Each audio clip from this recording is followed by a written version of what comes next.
Hello friends, આજે હું તમારી સાથે બધી જ ટ્રીક સાથે અંદરથી જ નહીં પણ બહારથી પણ જાળીદાર અને રૂ જેવા પોચા તેમજ તેલ વગરના એકદમ ખાવામાં હલકા એવા મેથીના ગોટાની રેસીપી શેર કરીશ। તો તમારા પણ ગોટા આ રીતેના પરફેક્ટ તૈયાર થાય એના માટે તમે વિડીયોને પૂરેપૂરો જોજો। અને હા ફ્રેન્ડ્સ, મારી રેસીપીઓ તમને પસંદ આવતી હોય અને હજી સુધી ચેનલને સબસ્ક્રાઈબ ના કરી હોય તો જરૂરથી કરી લેજો। તો ચાલો જોઈ લઈએ। તો બજાર જેવા જ કે લારી પર મળે ને એ રીતેના ટેસ્ટી મેથીના ગોટા બનાવવા માટે અહીંયા તમારે તાજી મેથી લેવાની છે, કેમ કે લારીવાળા કે બજારમાં જે મેથીના ગોટા બનાવીને વેચવામાં આવે છે તે લોકો સવારે તાજી સામગ્રી લાવી સાંજે ફિનિશ કરી બીજા દિવસે ફરીથી તાજી સામગ્રી લાવી અને એ રીતે એ લોકો મેથીના ગોટા બનાવી અને વેચતા હોય છે। એટલે એ લોકોના મેથીના ગોટા બહુ જ ટેસ્ટી એવા તૈયાર થાય છે।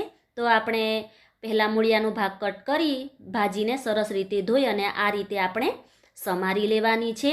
અને ભાજીને આ રીતે સમાર્યા પછી ભાજીમાં જે એક્સ્ટ્રા પાણી હોય એને આપણે આ રીતે કોટનના કપડાથી પોછી અને કોરી કરી લેવાની છે। તો ભાજીને કોરી કરવાનું કારણ પણ હું તમને જણાવીશ। તો ભાજીને અહીંયા મેં કોરી કરી લીધેલી છે।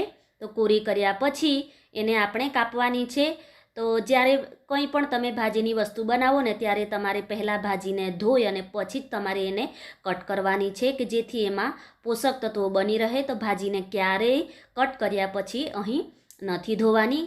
મેથીને અહીં આપણે બહુ ઝીણી પણ નહીં અને બહુ મોટી પણ નહીં, એ રીતેની હલકી એવી રફલી આ રીતેની કટ કરવાની છે।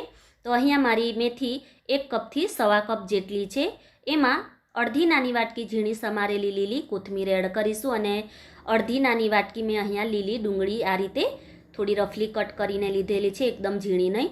તો આ રીતે લીલી ડુંગળી તમે એડ કરશો ને તો મેથીની કડવાશ બેલેન્સ થઈ જશે અને મેથીના ગોટા બહુ જ ટેસ્ટી એવા તૈયાર થાય છે। તો એકવાર તમે આ રીતે ચોક્કસથી બનાવજો। હવે 2 મોળા મરચાં મેં આ રીતે ઝીણા સમારીને એડ કર્યા છે। અહીંયા હું આદું નથી એડ કરી રહી, તમારે એડ કરવું હોય તો આદુ મરચાંની પેસ્ટ પણ એડ કરી શકાય। તો મરચું તમારી તીખાશ પ્રમાણે તમે વધારે ઓછું એડ કરી શકો છો। હવે અડધી નાની ચમચી કાળા મરી અને 1 નાની ચમચી આખો દાણો મેં દરદરો એનો પાવડર બનાવીને એડ કર્યો છે। સ્વાદ પ્રમાણે મીઠું, 2 ચપટી હિંગ અને હમણાં જેમાં આપણે 1/4 ચમચી ખાવાનો સોડા એડ કરીશું। અને આ તૈયારી થઈ જાય એટલે એને સાઈડમાં રાખી આપણે તેલ ગરમ કરવા માટે રાખી દઈશું। હવે અહીંયા તમારે ભજીયા ડૂબે ને સરસ રીતે એ રીતેનું તમારે થોડું વધારે તેલ લેવાનું છે, કેમ કે ઘણીવાર આપણે તેલમાં ભજીયા પાડીએ ને તો ભજીયા બરાબર ડૂબતા ના હોય ને એના કારણે પણ ભજીયા તેલ પી જતા હોય છે। એટલે એ વાતનું પણ તમારે ખાસ ધ્યાન રાખવાનું છે। અને તળવા માટે તમારે અહીંયા વાસણ જાડા તળિયાવાળું લેવાનું, એટલે તેલ એકવાર ગરમ થઈ ગયા પછી પણ એનું ટેમ્પરેચર જળવાઈ રહે। તો તેલ ગરમ થાય ત્યાં સુધી આપણે ખીરું તૈયાર કરી લઈશું। તો સૌથી પહેલાં આપણે બધી સામગ્રીને ભાજીની સાથે આ રીતે સરસ રીતે મિક્સ કરી લેવાની છે। તો ભાજી સરસ રીતે મિક્સ થઈ જાય પછી એમાં આપણે બેસન એડ કરીશું જરૂરિયાત પ્રમાણે। તો અહીંયા મેં 1.5 કપ બેસન ચાળીને લીધેલું છે। હવે જો તમારી ભાજીમાં વધારે પાણીનો ભાગ નહીં હશે, તમે ભાજીને સરસ રીતે કોરી કરીને લીધી હશે ને તો અહીંયા તમારે વધારે બેસનની જરૂર નહીં પડશે અને ગોટા એકદમ પોચા અને જાળીદાર તૈયાર થાય એના માટે તમે ખીરું કેવી રીતે તૈયાર કરો છો ને એનો મોટો આધાર રહેલો હોય છે। તો આ રીતે થોડું બેસન એડ કરી મિક્સ કરી એકવાર ભાજીમાં કોટિંગ થઈ જાય ને પછી તમારે આ રીતે પાણી છાંટી અને આ રીતે તમારે કંઈક ખીરું તૈયાર કરવાનું છે। લોટને તમારે અહીં વધારે મસળવાનો નથી।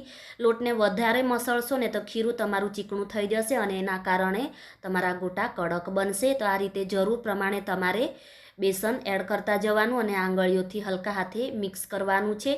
તો બેસન ચાળીને લેશો ને તો ઇઝીલી તમારું ખીરું તૈયાર થઈ જશે।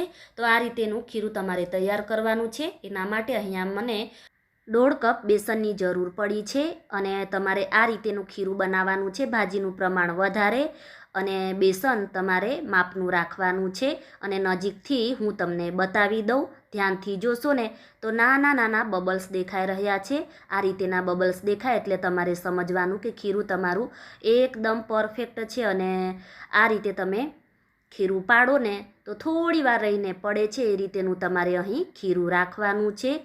અને આ સમયે તમારે મીઠું ટેસ્ટ કરી લેવાનું અને તેલમાં ગોટા તમારે આ રીતે સાઈડ પરથી થોડું ખીરું લઈ અને ગોટા પાડવાના, એટલે ઇઝીલી તમારા સરસ રીતે ગોટા પડશે અને ગોટા ઠંડા થયા પછી પણ કોરા નહીં લાગે એના માટે ફક્ત 1 મોટી ચમચી ગરમ તેલ એડ કરીશું અને તેલ ગરમ હોય એટલે થોડું સાચવી અને તમારે મિક્સ કરી લેવાનું. તો ખીરું તૈયાર છે. હવે તરત જ એના આપણે ગોટા પાડીશું. તો એના માટે થોડું મેં ખીરું એડ કરી અને જોયું ને તો થોડી વાર રહીને તરત જ ઉપર આવ્યું. મીન્સ આપણું તેલ એકદમ પરફેક્ટ ગરમ છે.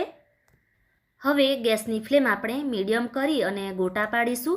હવે ખીરું એકદમ પતલું હોય છે ને તો એના કારણે પણ ગોટા તેલ પી જતા હોય છે અને ખીરું વધારે જાડું હોય છે ને તો એના કારણે ગોટા કડક બનતા હોય છે. એટલે ખીરું તમારે અહીંયા મીડિયમ હોય ને એ રીતેનું રાખવાનું છે અને કઢાઈમાં જેટલા ગોટા આવે અને એને ફૂલવા માટે સરસ જગ્યા મળી રહે ને એ રીતે તમારે અહીંયા ગોટા પાડવાના છે.